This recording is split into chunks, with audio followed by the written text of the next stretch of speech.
मुल्क की सियासी और अस्करी क़यादत इस वक्त निहायत ही अहम दौरों में मसरूफ़ है। पाकिस्तान की सियासी और अस्करी क़यादत पहले तुर्की गई, वहाँ पर अहम मुलाकातें हुई, वहाँ से क्या कुछ मिला, कौन सी टेक्नोलॉजी पाकिस्तान को मिलने वाली है, और उसके बाद इस वक्त मुल्क की सियासी और अस्करी क़यादत ईरान में मौजूद है और ईरान में क्या कुछ होने जा रहा है। इस सारे मामले पर आमिर रज़ा से बात करते हैं। जी आमिर भाई, ये बहुत ही अहम दौरा है और ख़ासकर भारतीय जारहियत के बाद जो सब कुछ हो रहा है इस वक्त मुल्की अस्करी क़यादत जो है और सियासी क़यादत तुर्किया और फिर ईरान गई, वहाँ पे क्या हो रहा है, कौन सी अहम टेक्नोलॉजी है जो पाकिस्तान को मिलने जा रही है, और बहुत सारे अहम मामला जो तय होने जा रहे हैं, उस बारे में हमारे नाज़रीन को ज़रा बताइएगा। देखिए, पहली बात तो ये है कि भारत ने 6 और 7 मई के दरमियानी शब जो पाकिस्तान पर हमला किया था, उसके बाद से लेकर आज तक उसकी पूरी क़यादत मुँह छुपाए घूम रही है। और उन्होंने जो वफ़द तैयार किया, आपको सुनकर हैरानगी होगी, वो सारे का सारा वफ़द जो है उसका ज़ोर उन ममालिक की जानिब है जहाँ से उन्होंने असला लिया था, और असला ख़रीदने के बाद वो असला चला नहीं पाए। यानी जहाज़ लिया फ्रांस से, उस पर आ गए, फिर वो बाकी ममालिक में जा रहे हैं, कहीं से उन्होंने बंदूक ली है, कहीं से गोली ली है, अपना तो वो कुछ बना नहीं पाते हैं। पाकिस्तान का वफ़द जो है फातिहाना अंदाज में जा रहा है, ये बहुत बड़ा डिफरेंस है।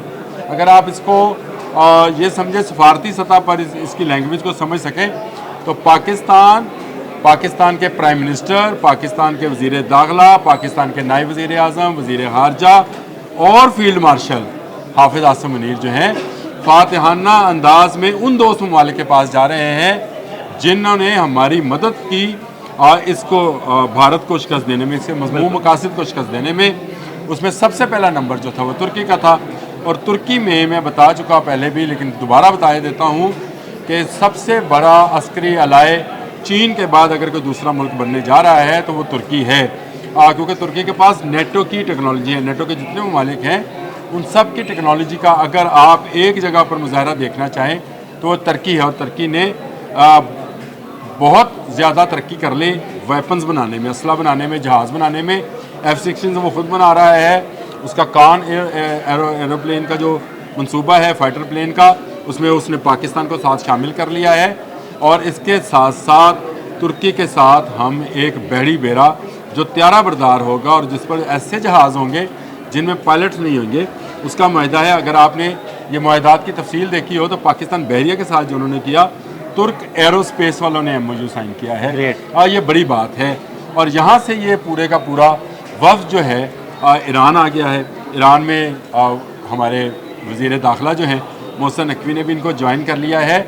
और ये मैं आपको बता दूं, आपने सुना होगा, पढ़ा होगा, RCD एक होती थी पाकिस्तान ईरान तुर्की के नाम से, ये RCCD है, ये रीजनल कॉपरेशन चाइना डेवलपमेंट है। ये इसमें चाइना शामिल हो जाएगा और ये बहुत बड़ा एक सर्कल जो है भारत के इर्द गिर्द खींच दिया जाएगा। उस शाम के इर्द गिर्द जो है एक सर्कल लगा दिया जाएगा, जिसके बाद उसका फन किसी जानब नहीं जा सकेगा, ना बांग्लादेश की जानब, ना भूटान, ना नेपाल, ना पाकिस्तान, ना चाइना, ना और किसी तरफ वो अपना फन फैला सकेगा। हमेशा के लिए इसको कुचलने का मंसूबा है। और ईरान आपको पता है कि इस वक्त दुनिया में उन 3 ममालिक में शामिल है जो अनडिक्लेयर्ड न्यूक्लियर पावर हैं। बिल्कुल। और बाकी 2 का भी बता देता हूँ, एक इसराइल है और एक शुमाली कोरिया है। ये वो ममालिक हैं जो अनडिक्लेयर्ड न्यूक्लियर पावर कहलाते हैं। और पाकिस्तान का मिलना, पाकिस्तान एक न्यूक्लियर पावर है, उसका मिलना और उसके ज़रिए चीन का साथ शामिल होना, तो आप समझ सकते हैं कि ये दौरा कितना अहम है इस खत्ते में अमन के लिए। मैं ये नहीं कहता हूँ जंग के लिए, अमन के लिए, क्योंकि भारत को समझ आएगी कि पाकिस्तान किस तरह की डिप्लोमेसी से काम लिया, पाकिस्तान ने किस तरह से तहम्मुल का मुजाहरा किया और कैसे भारत खुद अपने दोस्तों से बारी बारी हाथ धोता जा रहा है। पहले बांग्लादेश गया, नेपाल जो कभी उसका तफैली हुआ करता था गया, भूटान उसका तफैली था वो गया, उसके बाद ईरान उसका दोस्त था जिसको उसने खुद ख़राब कर लिया, अफ़गानिस्तान के साथ उसके तल्लुकात अब ख़राब होने जा रहे हैं, चीन पहले से दुश्मन है, और हम तो भारत के लिए हैं ही मौत का पैगाम, हम तो और कुछ है ही नहीं। अब ये वफ़द जो है यहाँ से इसने अभी और 2 मुल्कों में जाना है, और वो 2 मुल्क जो हैं वो रशियन स्टेट्स हैं। एक तो अज़रबैजान है जिसके साथ आपने सुबह हमने बात की थी कि हम जहाज़ दे रहे हैं उनको GF-17 थंडर, और दूसरा मुल्क ताजिकिस्तान है। और अगर मैं गलत नहीं हूँ तो ताजिकिस्तान वो मुल्क रहा है जहाँ रशिया के सबसे ज़्यादा एटमी मिसाइल मौजूद थे जब ये सारा USSR हुआ करता था।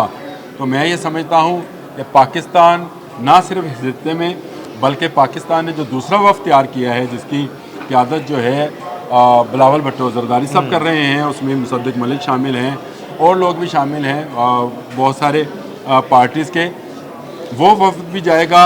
ये हमारा वफ़द जो फातहाना दौरा कर रहा है इस वक्त, इसका इम्पेक्ट बड़ी देर तक रहेगा और दुनिया भर में हम ये बावर कराने में कामयाब हो गए हैं कि असल दहशतगर्द और असल सांप जो है भारत है।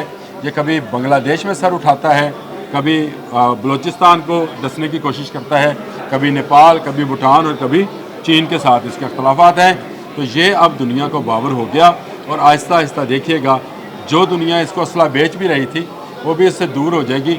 वो एक और ख़बर है वो मैं आपको फिर उस पर डिस्कस करूँगा, उसमें क्योंकि राफ़ेल का नाम आता है, राफ़ेल बनाने वाली कंपनी का नाम आता है, फ्रांस का नाम आता है, उसके लिए एक लंबा टाइम पीरियड चाहिए होगा। आपके पास भी इतना वक्त नहीं है, मेरे पास भी नहीं है, लेकिन ये दौरा बहुत अहम है और इसको आप ये समझे कि हम जश्न फ़तह मना रहे हैं और इंशाअल्लाह ताला ये मनाते रहेंगे। जी बहुत शुक्रिया आमिर भाई। बिल्कुल आमिर भाई ने बड़ी तफसील के साथ आपको पाकिस्तान की अस्करी और सियासी क़यादत के इस अहम दौरे के बारे में बताया।